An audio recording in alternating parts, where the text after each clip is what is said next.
You are about to listen to the words of Fethullah Gulen, a distinguished Islamic scholar and thinker. In this podcast, you will hear his essay, A Portrait of the Man of the Heart. The human of the heart is a hero of faith, action, and vision. His depth is not measured by his knowledge, but by the richness of his heart, the purity of his soul, and his closeness to God. For him, scientific achievements hold value only insofar as they point toward truth. Whatever does not help to reveal the reality of the universe, whatever knowledge has no practical benefit, is of no importance to him. The human of the heart is dedicated to his spiritual life. He is determined to keep far away from all material and spiritual imperfection. He guards himself vigilantly against the corporeal desires. He vigorously struggles against hatred, animosity, greed, jealousy, selfishness, and lust. He is a monument of modesty and humility, and he always seeks the truth. He is quick to communicate what he knows about the world, yet he is patient and prudent. Rather than proclaim his own ideas loudly, he puts them into practice, making himself an example to others. He hastens to his purpose, which is to aid others in their approach to God. His heart burns like a furnace with compassion for his people, but he never reveals his suffering. He only offers his warmth to all souls who will take refuge in him. The human of the heart always fixes his sight on the realms beyond. Tirelessly devoted to God's pleasure, he races like a noble steed toward his goal. He runs expecting nothing in return. Such a sincere disciple of the truth is ready to give up everything for its sake. He opens his heart to everyone and embraces all people with compassion.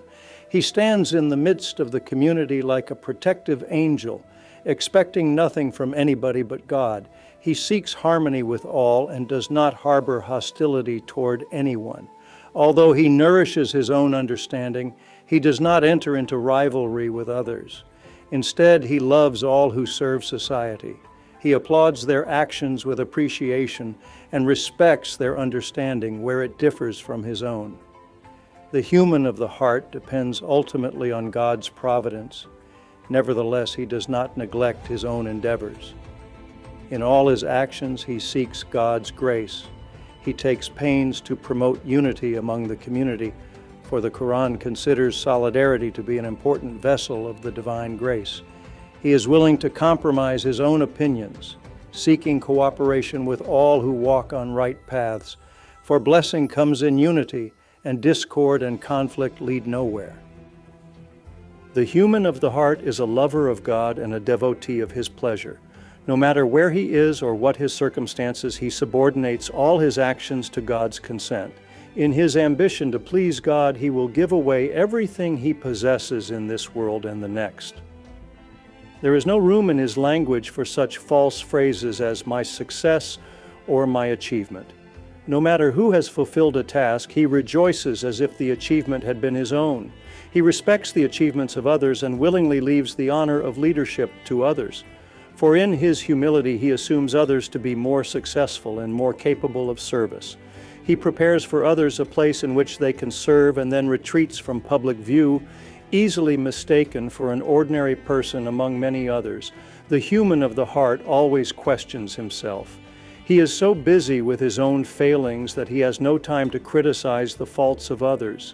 He does his best to exemplify goodness and to direct the gaze of others towards God. He turns a blind eye to the faults of others, responding to their mistreatment with a smile. In this way, he overcomes their misdeeds with kindness. He never intends to offend anyone, no matter how many times he is hurt.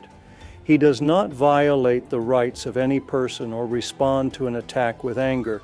He acts calmly even in the most urgent situations.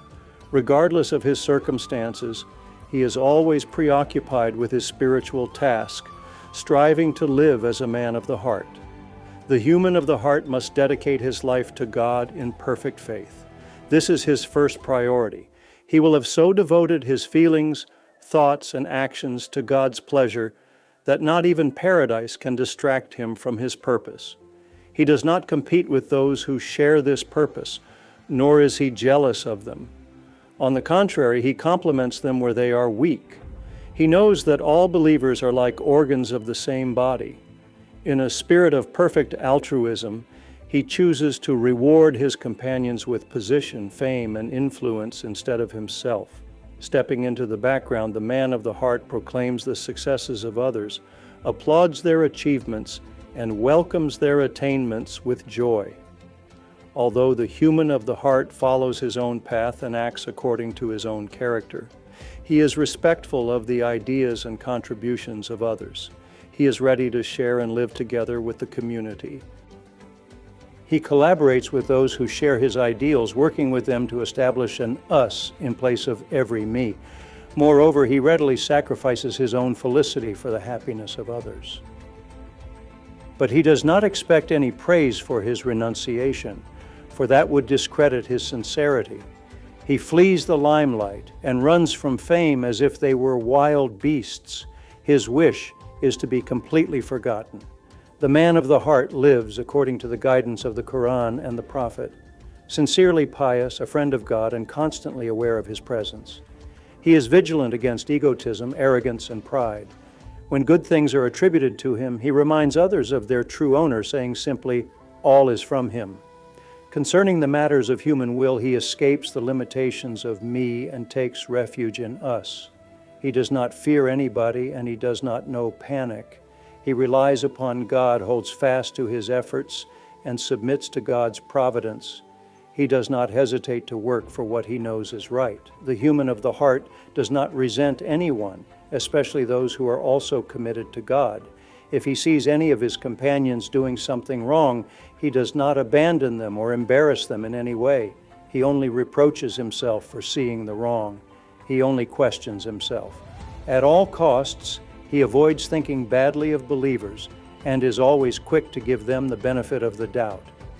The human of the heart acts in the confidence that this world is a place of service, not a place of reward.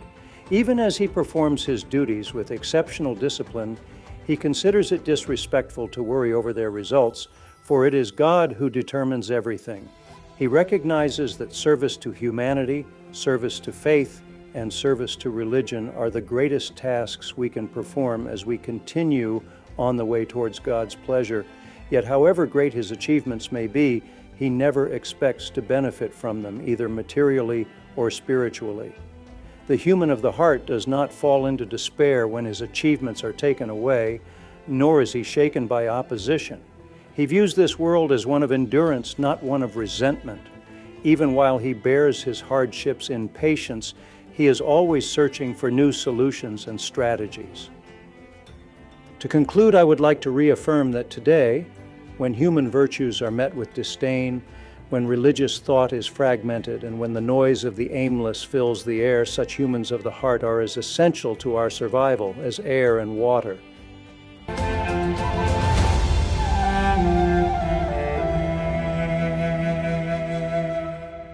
You have just listened to the words of Fethullah Gulen, brought to life through an AI-generated voice. Known for his teachings on faith, interfaith dialogue, peace, and education, Mr. Gulen also inspired the Hizmet movement, a global initiative that promotes democracy, human rights, equality, and nonviolence. To learn more about Fethullah Gulen and the Hizmet movement, visit fethullahgulen.com.